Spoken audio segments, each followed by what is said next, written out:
guest house is centrally located, built in about 1890, of stone. It's a detached property standing in its own grounds of about a third of an acre. We've been here 9 years at the end of this month, although it was a guest house when we moved in. We just bought it as a house, but then we decided we'd carry on with the guest house. It's beautifully decorated, thanks very much to everyone who decorated the whole of the inside of the house. All the beds are from John Lewis's with very high quality mattresses. 2 of the rooms have got king size beds. The single beds in the twin rooms are 3 foot wide beds, so again you've got plenty of space. And we have one ground floor room which is quite handy for people with limited mobility. I mean, obviously ordinary guests use it as well. Some people have heart problems, don't want to climb stairs too much, so they're on the same level as the breakfast room and the sitting room, so that's much easier for them. And the communal room, sitting room, is a very comfortable room. It's not very large because we find the majority of people that come here are not really interested in that. Most of them are out all the time. If it's nice weather, they're welcome to sit anywhere they like in the garden. Which is unusual because most of the guest houses in the centre of town don't have gardens at all.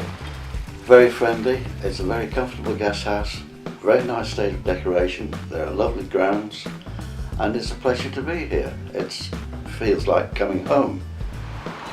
Breakfast is sort of almost anything anybody wants. It's mainly a traditional English breakfast, but they can have things like kippers or scrambled eggs and smoked salmon or proper continental ham, cheese and croissants. We're not worried about what time people come down. We're not worried about what they want to have the night before. Most people are here as a holiday. They do what they like. They come and go. They go out what time they like. They come in what time they like. Yes. I do ask that they don't sing if they come in at 2 o'clock in the morning, but that's about it. Yeah, we don't have any sort of time constraints during the day, so they can come and go as they please.